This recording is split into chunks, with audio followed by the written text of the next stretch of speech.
Good morning students. Today we will discuss about the fibres to fabric. मतलब हम लोग जो कपड़े पहनते हैं वो कहाँ से कैसे बनते हैं, कहाँ से आए, उसके बारे में आज पढ़ने वाले हैं। तो चलिए आज की क्लास शुरू करते हैं।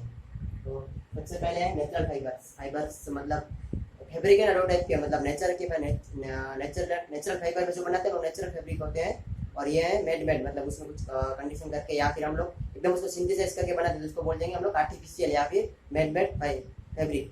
तो नेचर में से हमें क्या मिलता है, वापस नेचर में से वापस क्या हो जाएंगे, दो पार्ट हो जाएंगे, एक है प्लांट और एक है एनिमल। तो प्लांट फाइबर्स और एनिमल, पहले देखते हैं प्लांट फाइबर्स के बारे में। तो प्लांट फाइबर में है कॉटन और जूट। तो कॉटन होता है एकदम, आपको पता है कि व्हाइट कलर का एकदम ऐसा फाइबर होता है, वो उसका प्लांट होता है। उसके लिए कुछ कंडीशन चाहिए, तो उसको क्या है, वार्म क्लाइमेट चाहिए, मतलब गर्मी होनी चाहिए, और उसकी सॉइल ब्लैक होनी चाहिए और मिट्टी जैसी उसकी एकदम सॉइल होनी चाहिए। फिर कॉटन कब होता है, तो वो उसको 60 डेज लगते हैं, मतलब वो बड़ा होता है प्लांट और वो 2 to 3 मीटर लॉन्ग हो सकता है। उसको फिर इसमें उसकी प्रोसेस है, वो मैं थोड़ा बड़ा आपको बोलता हूँ, समझाता हूँ। उसकी प्रोसेस है, the plant start flowering at in about 60 days, मतलब उसमें कितने 60 डेज मतलब 60 दिन के बाद प्लांट फ्लावर आना स्टार्ट होते हैं। फिर फ्लावर क्या होते हैं, फ्लावर्स आते हैं ऐसे, पहले थोड़ा रेडिश, पहले ग्रे जैसे होते हैं, रेडिश होते हैं, फिर ग्रीन होते हैं। उसमें अंदर क्या है, सीड्स होते हैं, सीड्स में से क्या है, कॉटन बनता है। और फिर कुछ थोड़े टाइम के बाद है ना, थोड़े डेज के बाद है ना, वो एकदम वो ऐसे फूल जाता है, उसमें से कॉटन निकलता है। आपको दिखाता हूँ, आपको फोटो से ज़्यादा समझ में आएगा। यहाँ पे आप देख सकते हो कि ये कॉटन फाइबर, यहाँ पे जो व्हाइट है ना वो कॉटन है। फिर इसको ऐसे ऐसे अलग किया जाता है। अभी देखते हैं कि आदमी कर रहा है।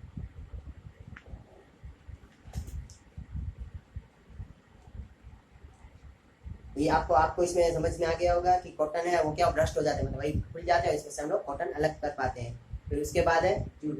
तो वो है वो भी क्या है, वो प्लांट फाइबर है। वो कहाँ से मिलता है, उसका एक मतलब प्लांट्स होता है, उसकी जो स्टेम होता है ना, स्टेम उसमें से हमें मिलता है। तो वो ये उसका एकदम सिल्की स्ट्रक्चर होता है, एकदम स्ट्रॉन्ग होता है। आपको मैं समझा, आप बोलो कि सर कि एक स्ट्रॉन्ग है, मतलब आपका इसका एग्जाम्पल बताता हूँ स्ट्रॉन्ग कैसे है। जो हमारे घर पे होता है ना 50 kg के, चीनी हो गई, शुगर हो गई, या पहले आपको पता है तो अभी अभी प्लास्टिक बैग आने लगे, वो आने लगे। उसके पहले ना वो जूट की बैग्स आती थी, जितनी बड़ी होती थी, उसमें 50 kg आता था। आपको समझ में आएगा। जब आपको प्लांट दिख रहा है ना, प्लांट ये इसका जो स्टेम है ना, स्टेम उसमें से है ना ये निकाला जाता है।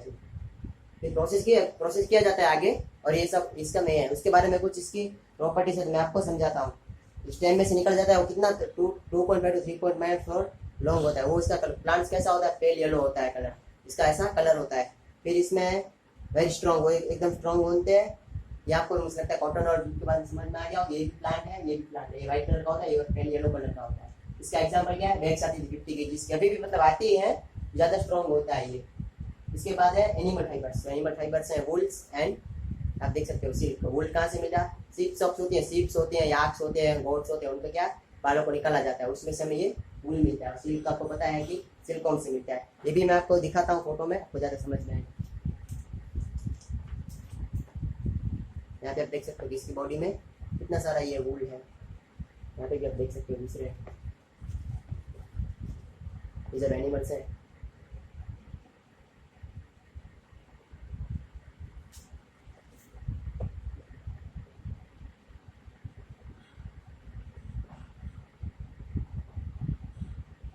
इन सब में से हमें क्या मिलता है, वूल मिलता है। और वूल का क्या इंपॉर्टेंस क्या है, वूल है ना हमें ठंडी के दिन ज़्यादा काम आता है, क्योंकि वूल एकदम गर्म होता है। आप इनके बॉडी को वूल इसीलिए होता है, ये इनकी बॉडी को क्या करता है, एकदम गर्म रखता है। आप देखना याक होता है, याक डी में हमने याक के बारे में थोड़ा पढ़ा था। याक क्या होता है कि उसको ठंडी से प्रोटेक्ट करने के लिए ये उनकी बॉडी पे ये सब बाल, मतलब ये हेयर्स होते हैं उनकी बॉडी को प्रोटेक्ट करने के लिए, इससे ठंडी से ये देखना आप कभी कभी आपने बोला कि वूल का स्वेटर बना, आप देखना एकदम आपको गर्मी फील होगी। वहाँ पे अगर कॉटन का पहना है, दूसरा कोई मटेरियल का पहना होगा, आप इतनी गर्मी फील नहीं होगी, लेकिन इससे आपको ज़्यादा गर्मी होगी। ये वूल हो गया। उसके बाद है सिल्क। तो सिल्क हमें मिलता है कुकुन में से, वो भी मैं आपको बताता हूँ सिल्क का कुकुन कैसा होता है, वो भी हम आप लोग समझते हैं।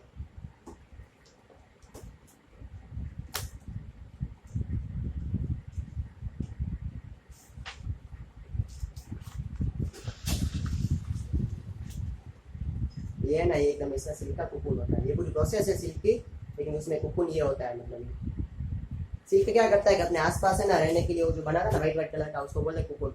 फिर उसमें से भी आगे प्रोसेस करके ये सब सिल्क को ऐसे प्योर किया, वो प्योर सिल्क में इंसेक्ट्स होते हैं वो सब होता है, उसको क्या है प्योर किया जाता है, वो भी सिल्क है। और सिल्क है ना मतलब उसको इसमें इसको बनाने में बहुत खर्चा आता है, इसलिए आपने देखा होगा सिल्क के कपड़े सिल्क की साड़ियाँ ना बहुत महंगी होती है। तो इसलिए फिर हम तो पता है हम लोग वुमेन से हम लोग क्या एडवांस है, तो हमने क्या किया आर्टिफिशियल सिल्क बना दिया, वो भी आगे आएगा आर्टिफिशियल मतलब सिल्क के जैसा दिखने वाला और सिल्क से सस्ता, वो आगे आएगा आर्टिफिशियल सिल्क में, हम उसके बारे में पढ़ेंगे। तो इसमें सिल्क के गुण सही भाई इसमें सब दिया हुआ है, और कुछ नहीं। अभी इसमें देखते हैं आर्टिफिशियल, इसमें नायलॉन फिर रेयन, ये तो हमने रेयन आर्टिफिशियल सिल्क आ ही गया, होशियारी हम सबकी। फिर है पॉलिस्टर, पॉलिस्टर के एग्जाम्पल दिए हो क्या है टेरेन, डेक्रोन एंड टेरिलिन। फिर एक्राइलिक उसका लाइक वो वूल जैसा होता है, ये सब क्या है पता है आर्टिफिशियल है। आर्टिफिशियल हमें बनाने की जरूरत क्यों पड़ी, क्योंकि इनमें प्रोसेस ज़्यादा करनी पड़ती थी, ये इतने अट्रैक्टिव नहीं थे और इसके कुछ कमियाँ थी, तो लिमिटेशन की वजह से हमने क्या किया ये निकाल, और ये क्या था कॉस्टली भी हमें पड़ता था, इसके लिए हमने ये क्या किया पूरा आर्टिफिशियल फैब्रिक्स बना दिए। नायलॉन और नायलॉन वो सब क्या होगा, नायलॉन की स्ट्रिंग भी आती है, आप लोग कुछ बताया बहुत सारे लोग उड़ाना नहीं चाहिए पतंग उड़ाते, नायलॉन की वजह से क्या है बर्ड्स को परेशानी होती है, तो उसकी नायलॉन की स्ट्रिंग भी आती है पतंग उड़ाने के लिए, थ्रेड आती है थ्रेड, वो पतंग उड़ाने के लिए वो सब। रेयन है, रेयन भी कैसे एकदम सिल्क के जैसा दिखता है, तो रेयन है। और ये पॉलिस्टर एक्रेलिक, एक्रेलिक क्या है आपको एकदम लगेगा, वूल क्या है वूल भी महंगा होता है क्योंकि वूल में प्रोसेस करनी पड़ती है, एनिमल्स होते हैं उनके हेयर सब निकालने पर उसको प्रोसेस करना पड़ता है बहुत है ना, उसमें खर्चा बहुत होता है, कॉस्ट होता है फैक्ट्रीज में, आपको बताइए। तो उन लोगों ने क्या किया एक्रेलिक को क्या बना दिया, ये सब इन लोगों ने ये सब बना दिया। आपको इसका कुछ पॉइंट्स आपको मैं बताता हूँ इसमें से, देखो इसमें बोल रहा हूँ wool is obtain from the fleece of the sheep, मतलब का फ्लीस हो जो ऊपर हेयर बॉडी नहीं होती उसको बोलते हैं fleece, fleece of the sheep, goat, hair of rabbits, yak and camels, ये सब है। फिर acrylic fibres as a feel similar to like the wool, it is used to making sweaters, किसमें बना था स्वेटर्स बनाने में, तो हम ठंडी में मतलब वो जो ठंडी में पहनेंगे। फिर है शॉर्ट्स बनाने के लिए, ब्लैंकेट्स बनाने के लिए हम कब यूज़ करेंगे इसको, एक्रेलिक को यूज़ करते हैं हम लोग। फिर आगे नेसेसरी ऑफ क्लॉथ हमें मतलब क्लॉथ हमें क्यों पहनने चाहिए, क्यों जरूरी है क्लॉथ, तो वो हमें क्या हमारी बॉडी का कवर है, ऐसे थोड़ी भी घूमने वाले हैं, वो पत्ते वाले दिन तो गए अभी, मतलब वो लोग जो अभी भी मतलब तो पहनते हैं वो ठीक है, वो वहाँ पे रहते हैं इसलिए, लेकिन वो भी दिन गए, अभी हम क्या एक बॉडी को कवर करने के लिए। दूसरा हमें क्या है विंड से बचाने के लिए, सनलाइट से बचाने के लिए। आप ऐसे थोड़ी आप देखना कि जब बहुत सनलाइट होती है तब हम क्या पूरे फुल स्लीव्स के कपड़े पहनते हैं कि हमें सनलाइट से बचा सके। और थर्ड पॉइंट है जो हमें हमारी बॉडी में जो स्वेट होता है पसीना होता है उसको मॉइस्चर मतलब उसको सोख लेते हैं, इसलिए तो बॉडी पूरा पड़ा हुआ कैसा आपको अच्छा नहीं लगेगा, तो कपड़ा क्या करते हैं उसको सोख करे। और फिर क्लाइमेट के हिसाब से भी हम कपड़े पहनने पड़ते हैं कि ऐसा नहीं है कि सर विंटर में कुछ नहीं पहनेंगे समर में बहुत पहनेंगे, उल्टा है। समर में क्या हम लोग लाइट कपड़े पहनते हैं, लाइट कलर के कपड़े पहनते हैं, विंटर में क्या करते हैं डार्क कलर के कपड़े, और वो स्वेटर्स पहनते हैं, शॉल्स पहनते हैं, हैंड्स में भी ग्लोव्स पहनते हैं, वो सब हमें ठंडी से प्रोटेक्ट करने के लिए। और गर्मी में क्या करते हैं हम लोग ज़्यादा वो कपड़े, और ज़्यादातर है ना गर्मी में कॉटन के कपड़े पहने, कॉटन क्या वो नेचुरली है ना, वो उसमें एक बस इसका एक प्रॉपर्टी है कॉटन की, वो क्या ठंडा होता है, तो हमें हमारी बॉडी को इतना हीट नहीं करता, मतलब हमारी जो दूसरा है हमारी बॉडी को है ना वो क्या करते हैं नेचुरली हीटेड रखते हैं। जैसे कि हमारी बॉडी की क्या है, हमारी बॉडी से हीट हमारी बॉडी हीट हो रही है, वो गर्मी बाहर जाए, वो कपड़े क्या करते हैं इसको एब्जॉर्ब कर लेते हैं, वापस हमारी बॉडी को रखते हैं कि हमारी बॉडी भी ज़्यादा ठंडी ना हो जाए, उसको भी ये मेंटेन करने में कपड़े काम आते हैं। तो मुझे लगता है कि आपको भी फाइबर टू फैब्रिक वाले समझ में आ गया होगा, और मैंने सब पूरा ट्राई किया समझाने की। फिर भी अगर कुछ डाउट है और कुछ डाउट मैंने आपको मतलब समझा ना पाया होगा मुझे कमेंट बता देना, मैं आपको पूरा ट्राई करूँगा समझाने की। और फिर हम और किसी मिलते हैं हमारे नेक्स्ट किसी वीडियो में, तब तक के लिए मिलता है। और इस वीडियो को शेयर कीजिए अपने दोस्तों के साथ, उनको भी बताइए। और एक मैं बात बताना चाहता था कि आप है ना ये सैनिक स्कूल का देखते हो, सैनिक स्कूल का नहीं है, 6th वालों को भी काम का है, क्योंकि सैनिक स्कूल और 6th वालों का सिलेबस है ना कंसेप्ट वो एकदम सेम ही है, तो आप 6th वालों को भी ये वीडियो शेयर कर सकते हैं। ठीक है, चलिए।